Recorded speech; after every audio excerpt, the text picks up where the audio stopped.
Hello and welcome to Reading with Cari, Stories to Fall Asleep to, a mindfulness podcast series that can be used as a sleep aid or to ease your anxiety and relieve your stress. I am your host, Cari Favole, and I am so thankful that you've decided to spend some time with me.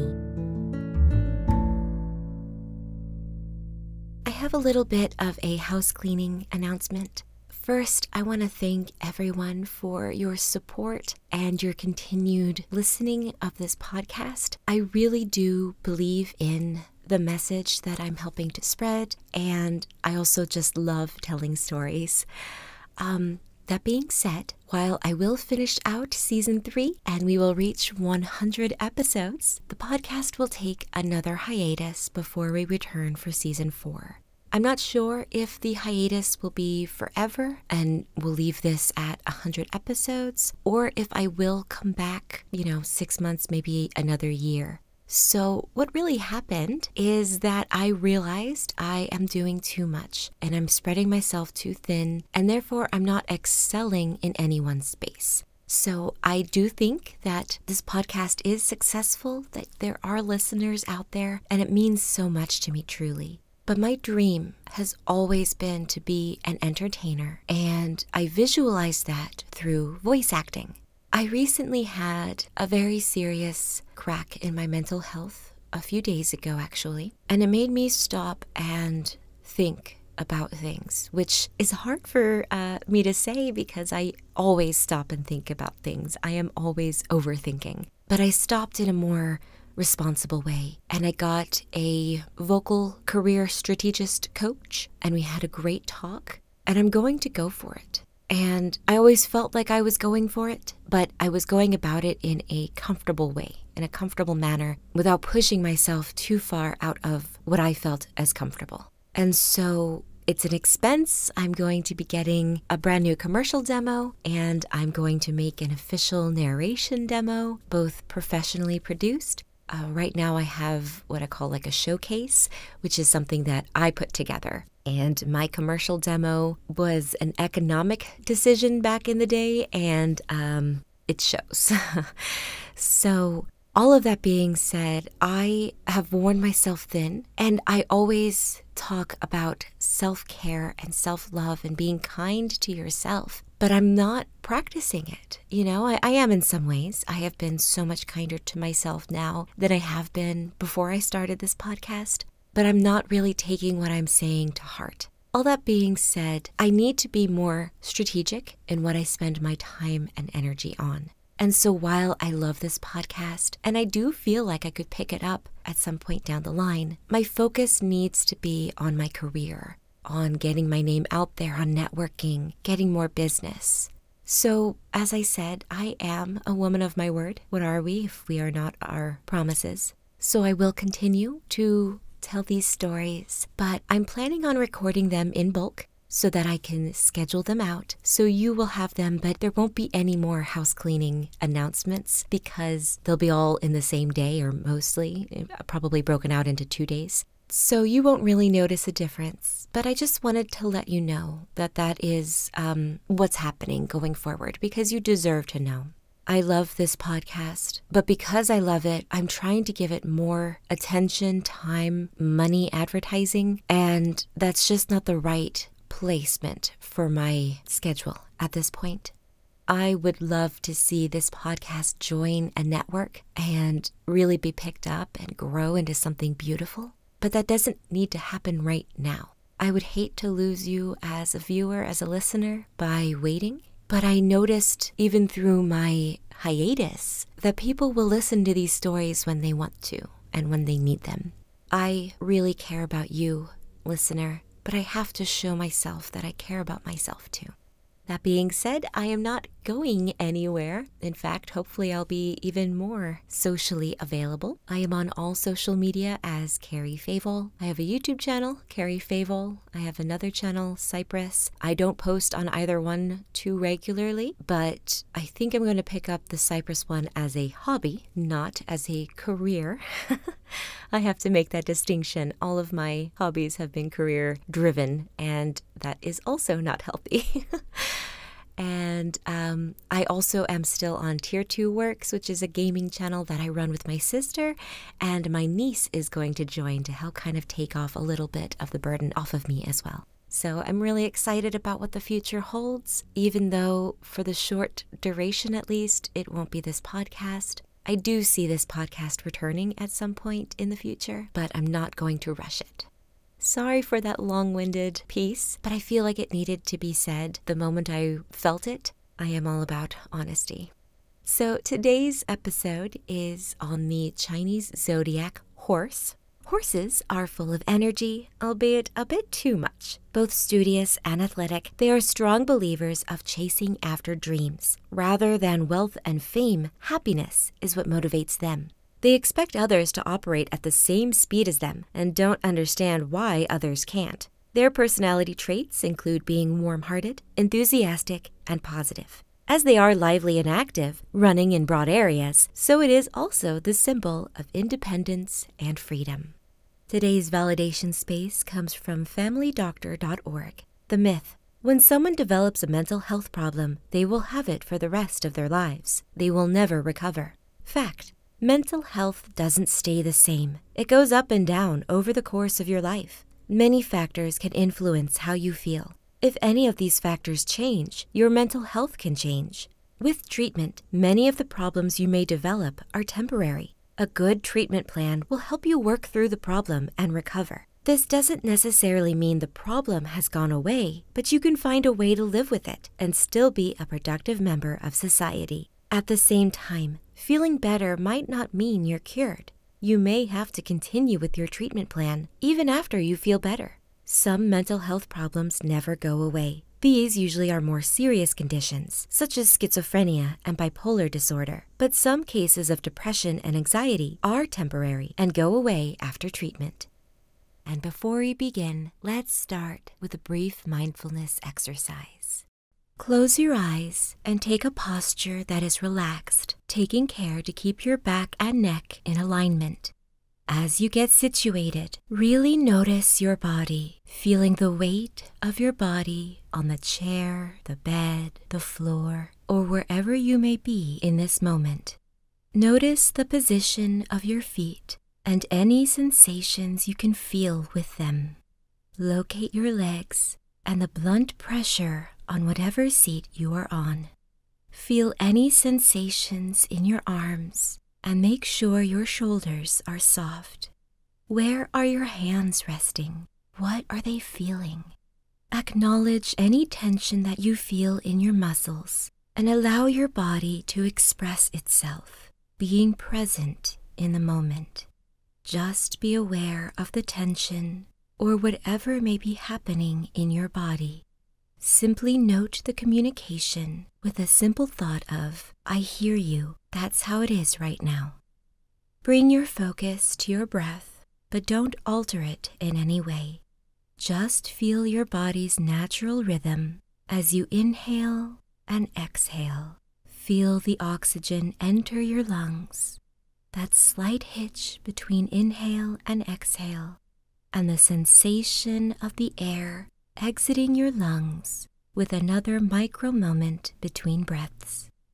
Let's extend our awareness to our mind. What thoughts or feelings or perceptions are present right now? Again, we are just noting these thoughts and feelings in this moment. Don't try to push or shut down any sense of discomfort or unpleasant feelings, but don't dwell on them either. Simply validate them with a simple acknowledgement, such as, that's okay, that's how it is right now.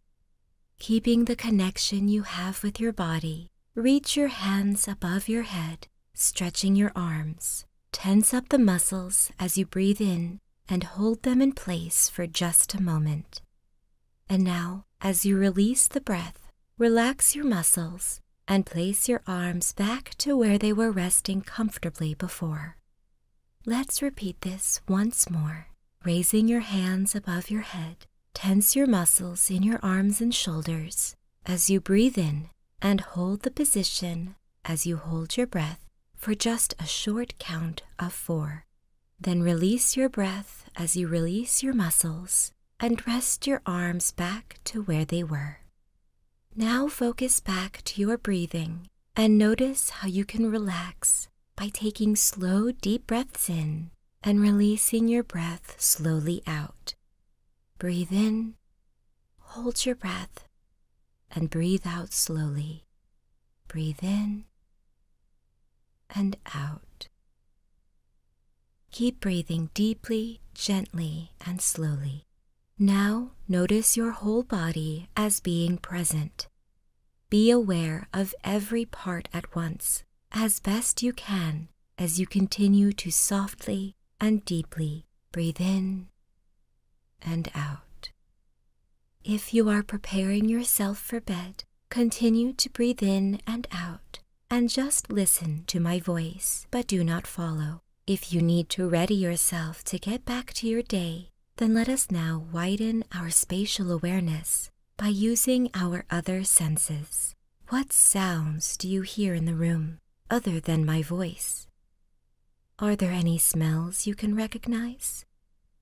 Feel the item on which you are resting with all of your body and imagine it in your mind. Try to picture it as accurately as you can without opening your eyes just yet. And now, take a deep breath in on an inhale of 4. Hold your breath for a count of 4.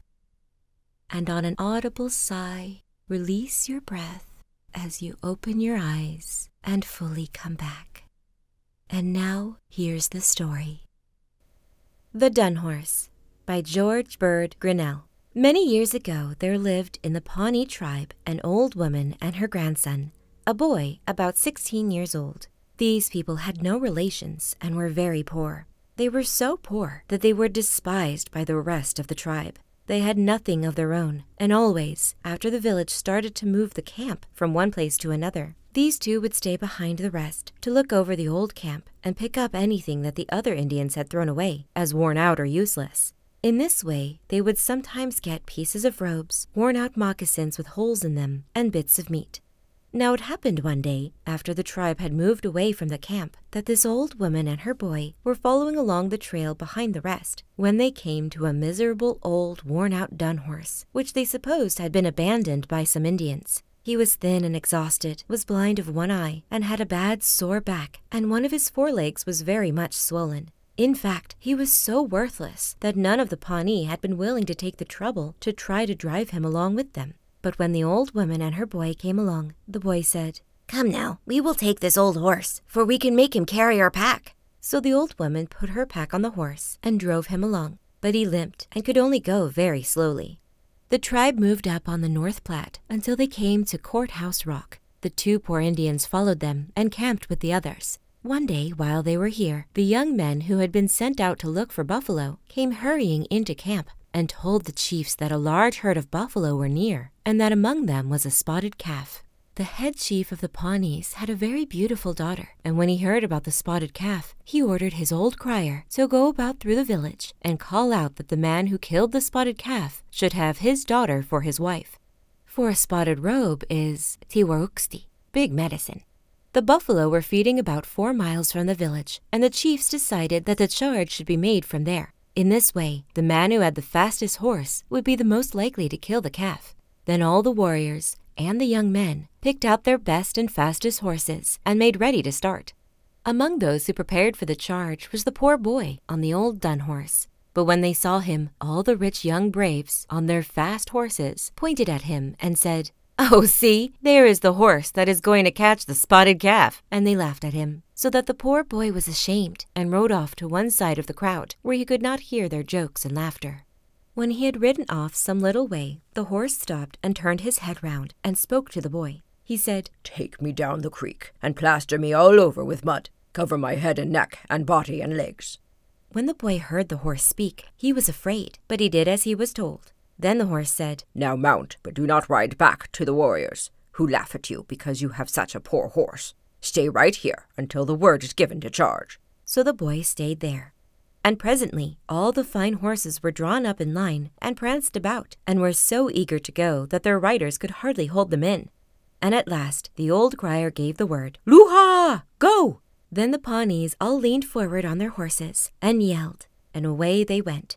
Suddenly, away off to the right, was seen the old Dunhorse. He did not seem to run. He seemed to sail along like a bird. He passed all the fastest horses, and in a moment he was among the buffalo. First he picked out the spotted calf, and charging up alongside of it, "Urarish!" straight flew the arrow. The calf fell. The boy drew another arrow and killed a fat cow that was running by. Then he dismounted and began to skin the calf before any of the other warriors had come up. But when the rider got off the old Dunhorse, how changed he was! He pranced about and would hardly stand still near the dead buffalo. His back was all right again, his legs were well and fine, and both his eyes were clear and bright. The boy skinned the calf and the cow that he had killed, and then he packed all the meat on the horse and put the spotted robe on top of the load and started back to the camp on foot, leading the Dunhorse. But even with this heavy load, the horse pranced all the time and was scared at everything he saw.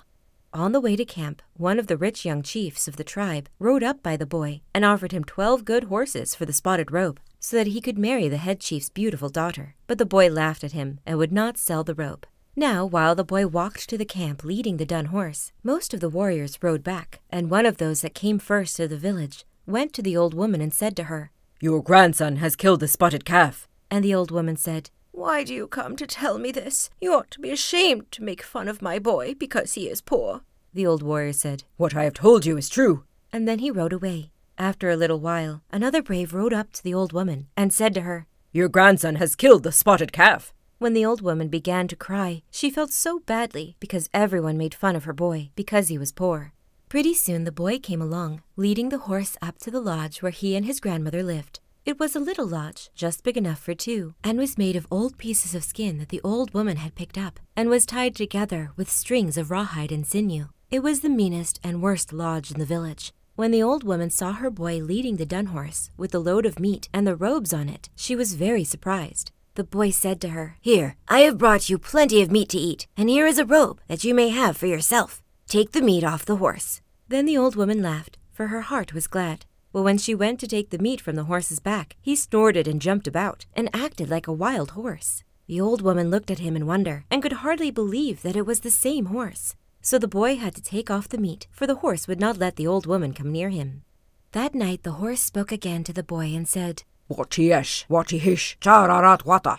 Tomorrow the Sioux are coming, a large war party. They will attack the village, and you will have a great battle. Now when the Sioux are all drawn up in line of battle, and are all ready to fight, you jump onto me, and ride as hard as you can, right into the middle of the Sioux, and up to the head chief, the greatest warrior, and count coup on him, and kill him. And then ride back, do this 4 times, and count coup on 4 of the bravest Sioux, and kill them, but don't go again. If you go the 5th time, maybe you will be killed, or else you will lose me. Lakuta chich. Remember." So the boy promised.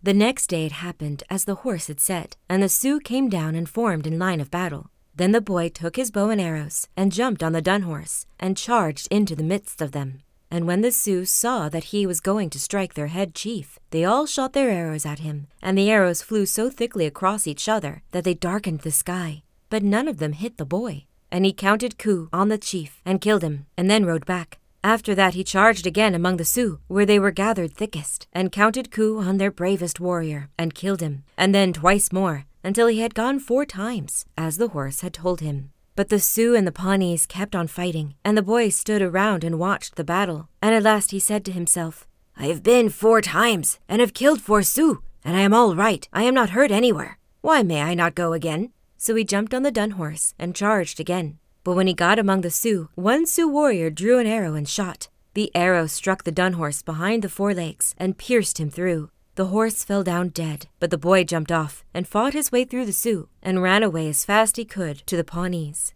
Now, as soon as the horse was killed, the Sioux said to each other, "This horse was like a man. He was brave. He was not like a horse." And they took their knives and hatchets and hacked the Dunhorse and gashed his flesh and cut him into small pieces.